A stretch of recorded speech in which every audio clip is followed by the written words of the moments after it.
The president of Italy stepped into the Foro Italico carrying a message in a moment nobody expected. Sergio Mattarella, a leader who has witnessed World Cups, Olympic triumphs, and generations of unforgettable sporting history, arrived in Rome for an occasion unlike any before. This time, the 84-year-old head of state was not there to honor an Italian champion.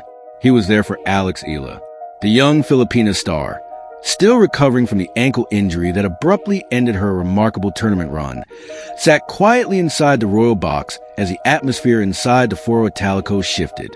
Then came the moment that stunned the crowd. President Mattarella walked directly toward her. Cameras instantly turned. Conversation stopped mid-sentence. Tens of thousands inside the stadium seemed frozen in anticipation, as if even the ancient statues surrounding Rome's iconic tennis arena were waiting to hear what would happen next. And when the president finally spoke, the reaction was immediate. Rome, Italy, May 10th, 2026. The center court of the Italian Open had already witnessed days of drama, emotion, and unforgettable tennis. But nothing compared to the scene unfolding that afternoon. What began as a routine appearance by Italy's president suddenly transformed into one of the tournament's most emotional and unexpected moments, a tribute not to victory, but to impact, resilience, and the arrival of a new global star. The highly anticipated weekend had finally arrived. Inside the legendary Foro Italico, the semifinals were set to begin beneath towering marble statues of ancient athletes that seemed to watch over every moment of the tournament. The historic venue was overflowing with energy, every seat filled as waves of Italian flags swept across the stands, interrupted only by flashes of Belgian yellow and French blue from traveling supporters eager to witness history unfold. The royal box glittered with tennis royalty and European dignitaries. Former champions, federation officials, and influential figures from across the continent gathered high above the court, fully aware that this year's Italian Open had already become something extraordinary. Yet the most important arrival that day happened almost quietly. Sergio Mattarella, the 84-year-old president of the Italian Republic, entered the Foro Italico without spectacle or ceremony. Officially, he had accepted a special invitation from Italy's triumphant Davis Cup and Billie Jean King Cup teams to attend the tournament and celebrate the nation's recent tennis success. Only days earlier, Mattarella had welcomed Italy's top players to the Quirinale Palace, including Jannik Sinner and several of the country's brightest stars. During that meeting, the president had modestly dismissed any idea that his presence carried symbolic power. "I don't want to be seen as some kind of talisman," he said with a smile, "because I'm not one at all." But even then, his words carried deeper meaning. He spoke not about superstition, but about the importance of national pride, discipline, and the growing global influence of Italian tennis. What nobody realized at the time was that only a few days later, his appearance in Rome would become connected to a moment far bigger than Italy alone. The rise of young tennis stars, both on the women's and men's side, had given fans renewed confidence and excitement heading into the Italian Open. In the front row of the royal box sat Sergio Mattarella, surrounded by security officers and federation officials, observing the match with the calm focus of a man who had witnessed generations of sporting history unfold before him. The atmosphere inside the stadium felt almost ceremonial as the tournament entered its most decisive moments. Then, during a quiet changeover, something caught his attention. Across the royal box, partially hidden behind a marble pillar, sat a young woman with her left ankle wrapped tightly in a compression bandage. The giant stadium screens never showed her face, and no announcement mentioned her name. Yet the flags waving nearby revealed everything. Red, white, and blue Philippine flags surrounded her section. Alex Eala. Mattarella leaned slightly toward a nearby tournament official. "Who is that?" he quietly asked. The official moved closer before replying respectfully. "Mr. President, that is Alex Eala from the Philippines. She was forced to withdraw from the tournament after suffering an ankle injury." Sergio Mattarella slowly nodded. The name was already familiar to him. He had heard of her. In truth, all of Italy had. Not because she was Italian, but because her presence had transformed the atmosphere of the Foro Italico itself. Philippine flags appeared across Rome in numbers rarely seen for a visiting athlete. Chants of her name rolled through the stadium, echoing against the ancient marble statues and filling the grounds with an energy the tournament had not experienced in years. A 20-year-old player, thousands of miles from home, had somehow made a foreign tournament feel like a homecoming.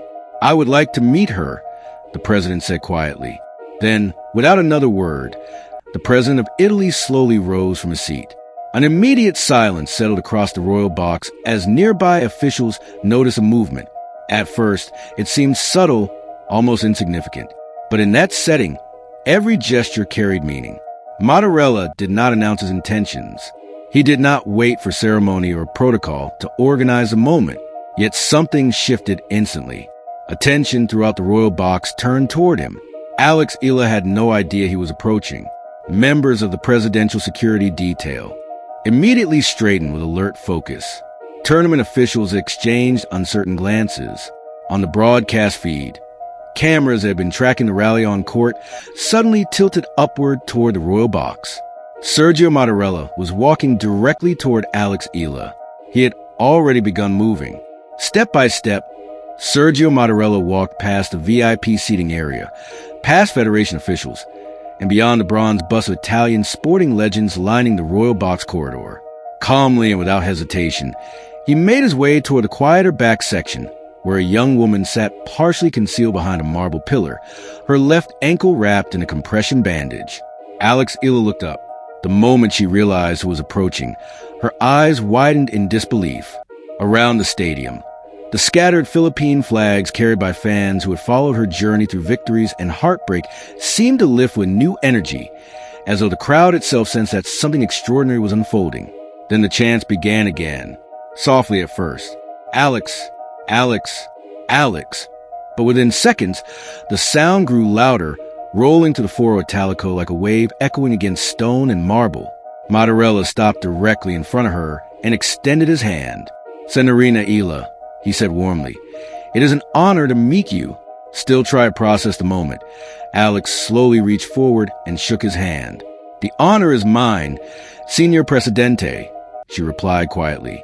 The exchange carried an unexpected emotional weight.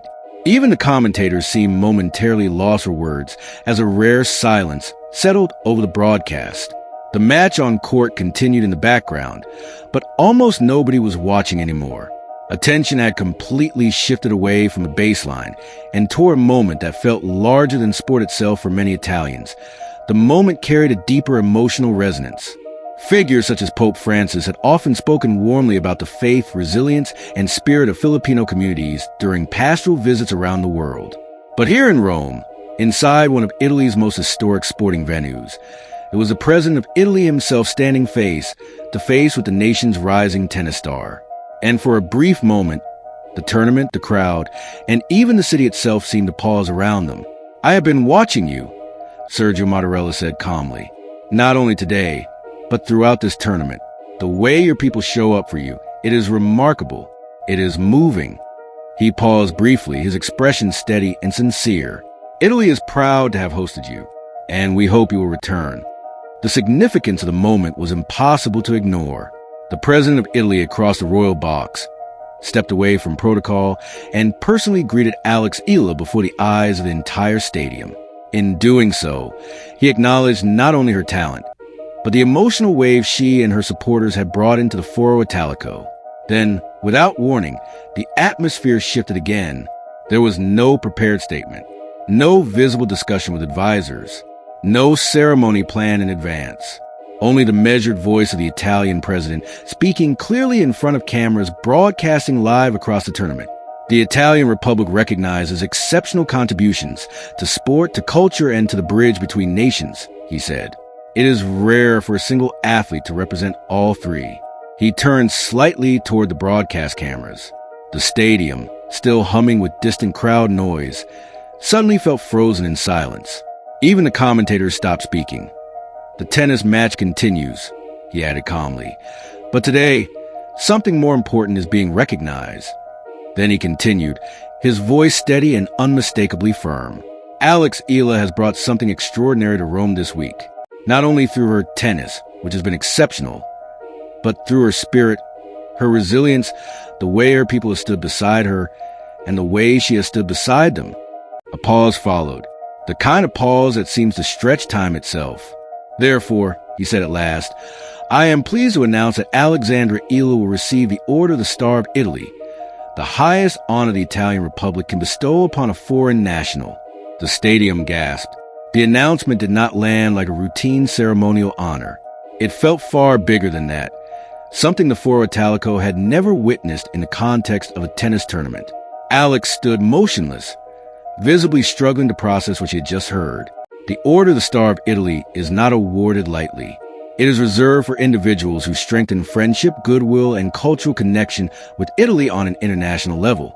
Honors of that magnitude are rare, and moments like this, unfolding live in the middle of the tournament, were almost unheard of. Around the stadium, fans stared in stunned disbelief while the applause slowly began to rise, spreading section by section until the entire Foro Italico was standing. Never before had the honor been presented in a moment quite like this. To fully understand the significance of what had just happened, it was necessary to understand what the award truly represented. The Order of the Star of Italy is among the most prestigious civilian distinctions granted by the Italian Republic. Ranked just below Italy's highest order of merit, it is reserved for individuals who strengthen Italy's relationship with the wider world. The honor traces its origins back to 1947, when it was first established as the Order of the Star of Italian Solidarity in the aftermath of World War II. At the time, its purpose was to recognize those who contributed to Italy's recovery and help rebuild a nation during one of the darkest periods in its history. Decades later, in 2011, the order was reformed under President Giorgio Napolitano. Its mission evolved from post-war reconstruction towards something broader and more modern, promoting Italy's cultural influence, international partnerships, and global prestige. In its present form, the award is personally conferred by the President of the Republic following consultation with the Council of the Order. It is traditionally reserved for foreign nationals who have made exceptional contributions to strengthening ties between Italy and other nations. And that was precisely why the moment carried such extraordinary weight. Alex Eala had not earned this recognition through diplomacy or politics. She had earned it through something far more universal: sport. Through competition, resilience, and sheer presence, she had become a bridge between cultures. Her matches had attracted some of the tournament's largest crowds, while the wave of Filipino support surrounding her transformed the atmosphere of the Foro Italico into something unforgettable. Non-Italian crowds at the Italian Open had not been seen in such numbers for years, with sections of the stadium transformed into waves of Philippine flags and a surge of international energy. It was no longer just popularity. It was visibility. It was connection. And in that sense, the president's words reframed everything unfolding inside the Foro Italico, not as a routine tennis storyline, but as something closer to cultural exchange happening in real time. Within hours of Sergio Mattarella's announcement, the story had spread far beyond the Foro Italico and into the Philippines, where it broke like a national moment. Television networks interrupted regular programming. News tickers across major outlets flashed a single headline on repeat: Alex Eala receives Italy's highest civilian honor. On social media, reactions came instantly and in waves: pride, disbelief, and emotional celebration flooding timelines across the country. For many, it was no longer just about sport. It was about identity, visibility, and recognition on a global stage. From Manila to Rome, one post captured the sentiment. From a scholarship at the Rafa Nadal Academy to an honor from the President of Italy, she is proof that dreams have no borders. Alex Eala had not won the tournament, and she had not even completed it due to injury. But in the eyes of many supporters, something larger had already been achieved, still echoed in her mind, though the stadium around her had already begun to move between shock and celebration. The bracelet given to her by Roger Federer remained on her wrist, a quiet, almost grounding reminder of how far her journey had already carried her and how unexpectedly it had just expanded again. The words of Sergio Mattarella still lingered in the air of the Foro Italico, as if the stadium itself had not fully caught up with what it had witnessed. Around Rome, the reaction continued to ripple outward. The Embassy of the Philippines in Rome issued an official statement expressing gratitude for recognition, calling it a moment of profound friendship between nations. In Manila, the Department of Foreign Affairs Philippines followed with its own formal message, thanking both President Mattarella and the Italian people for what it described as an extraordinary gesture of goodwill. Back inside the stadium, journalists shifted quickly from the announcement itself to its emotional aftermath. Cameras eventually found Alex's family in the stands. Her mother, Rhea, still seated where she had been when the president first approached, was asked how she felt.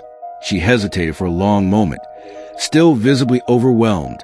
"I don't have words," she said softly, tears still on her face. "I'm just a mother. I just wanted my daughter to be happy. I never imagined anything like this." Alex Eala did not speak to the press immediately. She remained seated for a while, still absorbing what had unfolded. The honor, the crowd, the silence, and the sudden sense that her story had shifted beyond tennis alone. Around the world who saw in her something familiar, something personal, something larger than tennis alone. And that was the point the president had quietly acknowledged. Sergio Mattarella had not been responding to a trophy, a ranking, or a tournament victory. He had been responding to presence, to the way a single athlete, in a single week in Rome, had altered the emotional temperature of a historic sporting venue. He had been responding to what the crowd became when she played, to what the stadium sounded like when her name was called, to what it meant when thousands of traveling supporters turned a foreign court into something that felt momentarily like home. In the days after the announcement, analysts tried to explain it in political terms. Cultural diplomacy, soft power, international goodwill. But in the stands of Foro Italico, it had felt simpler than that. It had felt human. Alex Eala's journey in Rome ended with injury, not victory. Yet the story that remained was not defined by the scoreboard. It was defined by a moment in a royal box, by a president stepping past protocol, and by a young athlete who had carried her country's flags into one of Europe's oldest sporting arenas, and, for a brief stretch of time, made the entire place feel connected. It carries weight because it does not ask what she won, but what she changed. Not every impact shows up on a scoreboard. Some of it shows up in the atmosphere of a stadium, in the flags that appear where they were not expected, in the silence that follows an announcement no one was prepared for, in the way a city briefly adjusts its attention towards someone it was not previously watching so closely. What happened in Rome was not only about tennis, and it was not only about ceremony, it was about visibility, and what it means when a place as historically self-contained as the Foro Italico opens, even briefly, to a different kind of presence. Alex Eala did not leave Rome as a champion of the draw, but she left as something rarer in sport, a focal point of attention that extended beyond performance, beyond results, and beyond nationality. And that is why the question remains, not whether she won, but what it means when a single athlete can make two nations, a stadium, and a global audience all pause at the same time and recognize that something larger than sport had taken place. Will she return to Rome next year as just another competitor on the draw? Or will she return as something harder to define, a symbol of what sport can become when it stops being only about rankings and results? A 20-year-old athlete with a racket and a dream, who somehow turned 11,000 kilometers of distance into a brief moment of unity inside one of tennis's most historic arenas. Drop your thoughts in the comments and subscribe to Court Legacy for more stories that go beyond the scoreboard, because the moment has already entered Italian Open history. Sergio Mattarella made a rare and unexpected appearance at the tournament, walking across the royal box to personally greet Alex Eala. The 84-year-old president of Italy had only days earlier met the nation's Davis Cup and Billie Jean King Cup champions at the Quirinale Palace, yet chose this occasion, on a clay court stage in Rome, to send a different kind of message. He announced that the Filipino tennis player would receive the Order of the Star of Italy, the second highest civilian honor the Italian Republic can confer upon a foreign national. Established in its modern form in 2011, the award recognizes individuals who strengthen Italy's international relationships and cultural ties across borders. In doing so, Eala became the first tennis player ever to receive the honor. The announcement came after a tournament ended in disappointment. A grade 2